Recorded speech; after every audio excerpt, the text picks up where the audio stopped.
Hello. This is Dexter and Alessandrina, and today we'd like to share with you a really wonderful practice that we uncovered while exploring together. And Dexter's going to tell you a little more about it. Yes, it's all based on, first it's the I love you practice. So you can do this in the mirror or you can do this with someone else. And what you're going to do is you're going to listen to your voice as you say I love you to yourself or to someone else. And you're going to energetically read the sound of your voice. And you'll be able to, by monitoring your voice, feel yourself and hear yourself move more and more deeply into your heart through a process of refinement. So the first time you say I love you, you're going to hear it, you're going to reflect on it, and then you're going to say it again and see how your voice sounds then. Is it closer to the heart? Is it farther from the heart? Is it more deeply loving? And in this process, it can be really important to essentially be in a state of basically non-judgment, observation, just witnessing, noticing, oh, I'm in my mind right now when I'm saying this. Oh, I feel some fear when I say this. Oh, I feel some guilt or shame from the past, and so I can't say I love you. Or if you're talking to someone, oh, I feel this resentment from the other day when we had an argument, and I don't want to say I love you. and you'll hear that as little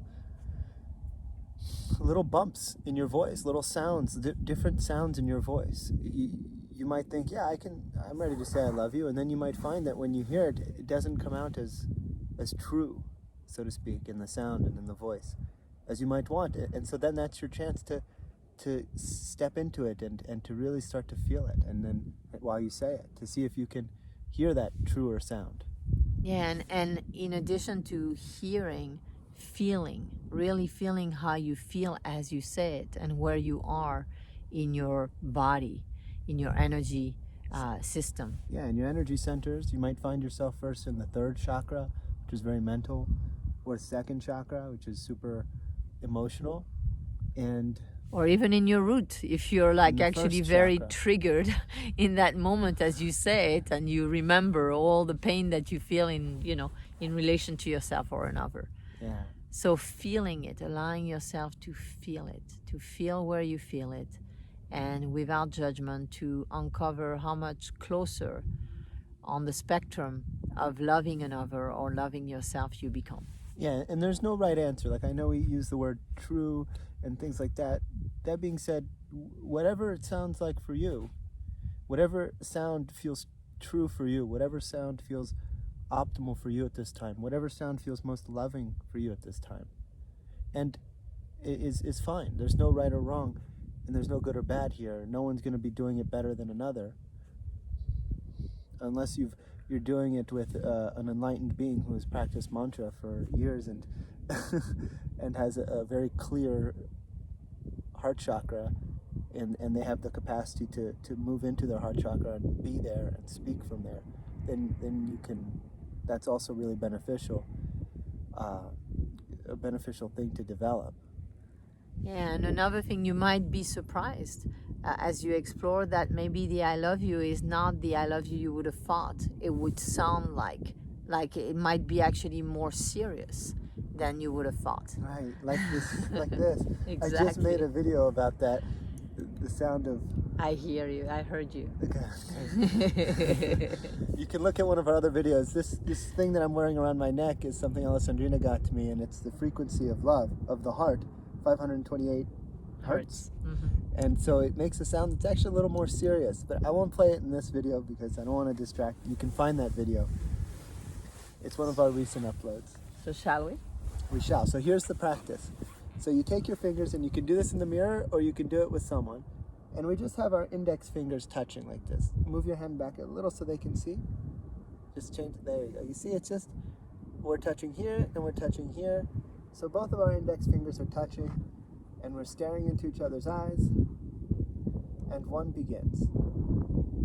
And as we stare into each other's eyes, the gaze is soft, it's very relaxed, it's open. It's like we're staring at each other, and at the same time we can see everything around. It's very soft. And ideally it's done without sunglasses. So you can see to each other's eyes. Obviously you can see there's a lot of sun coming in right now. So we're wearing sunglasses. I love you. I love you. I love you. And we have to speak loud enough so that they can hear us. So we'll move the camera closer just so you can hear better.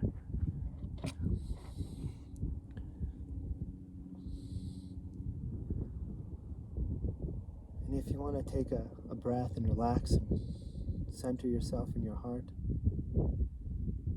and look at yourself or the person you love and say,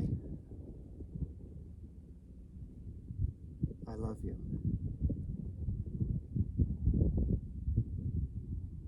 I love you. I love you. I love you. I'm not sure if they're going to have the benefit of hearing your beautiful voice if you speak that low. Or on a mountaintop, you could yell it if you wanted to. I love you. I love you. I love you. I love you. I love you. I love you. I love you. I love you. I love you.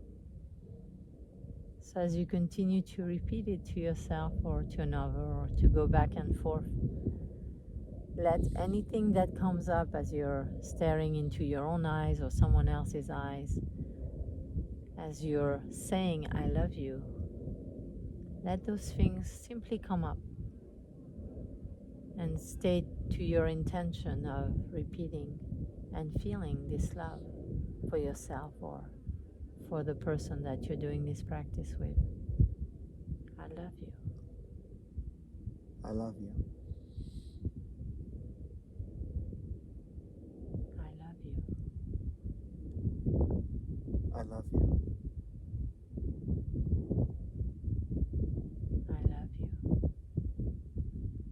I love you.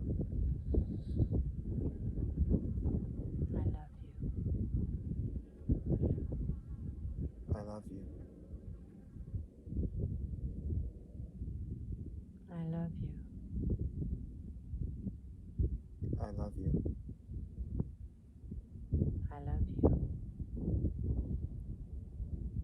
I love you. I love you. I love you. I love you. I love you. I love you. I love you.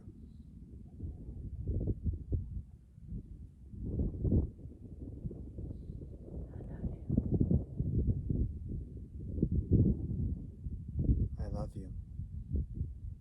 And you can also travel through time as you repeat the statement. You can think about saying that a month from now, a year from now. 10 years or 10 years years. ago, to the baby cells. Exactly, to all parts. All lifetimes even. You can even imagine that maybe it's the last day that you are saying I love you to this person. Yeah. And really just say it, mean it with your heart. You could visualize their soul and all the incarnations they've taken, male and female, and say I love you to all forms of them. And also say I love you to them into the future, into all lifetimes, Yeah. into the future. Yeah. So this is a really, really very special practice. Yeah. And it can really help you, whether you're doing it with yourself or with somebody else, to feel more connected, to feel closer, to feel a sense of softness, gentleness, And it can really bring your energy down in terms of feeling more grounded and at peace. We brought a tea here with honey, and there's a bee that is on the cup with the honey. So it's normal to, by the way, to have some resistance to this at first. It's normal to feel whatever you feel when you start doing this. Yeah, It's it okay. can feel like, oh, what is this? It's not how we typically. Stupid. Yeah, it's not a typical thing to do, or it's not something that society has deemed as normal or status quo. And it's also a very vulnerable thing to do. To look into someone's eyes for an extended period of time can cause people can cause a lot of different parts to come up. A lot of shame, a lot of guilt, anxiety, a lot of self-reflection, a lot of projecting. Oh, what do I look like? What are they thinking about me? Who am I? A lot of those things can come up, and that's good. Yeah, it brings you closer to being present with yourself, because every time that these things come up and you let them and you accept them, you heal them, then they can integrate. And then the next time that you do it, you don't feel those things anymore. Right. Less and less and less. As less. you heal them, then there's more quiet. And so let's say you never do this practice, and then one day you do it, and all these different thoughts come up as you're doing it, these anxieties, these worries. You might say, oh, well, that practice brought up all these anxieties. No, that was all already there subconsciously. And it was all already there affecting your relationships, your decisions, the things you say. It was already a limitation on how close you could be with someone, on how much inner peace you could experience, or how much clarity you could experience. So what these practices do is actually help us become aware of all of the suffering that we are experiencing, all of the limitation that we are experiencing. And they allow you to then consciously, with awareness, actually go about enhancing that. It's kind of like if you had a bunch of dust in the corners of your house and on top of your ceiling fan and in places you couldn't see. You are still breathing in that dust, even though you don't know about it. If someone helps you find out about it, or if you do find out about it through some event or practice, well, yes, you did just find out there's a lot of dust, and now you can start cleaning that dust, and every piece that you clean is a piece that you're no longer going to inhale. So it's a beneficial thing. And by the way, when you do this practice, you might find that from the beginning of the practice to the end of the practice, you actually look very different, Yes. more youthful. And feel very different also. Rarely do we really give ourselves time to explore deeper and deeper levels of love, to refine our capacity for love, to evolve our love. And to ground it into our being, so that it's not just a concept, it's an experience that we have in our bodies. Exactly. So on that note, try to do this practice for at least 2 minutes, at least. Sending you lots of love.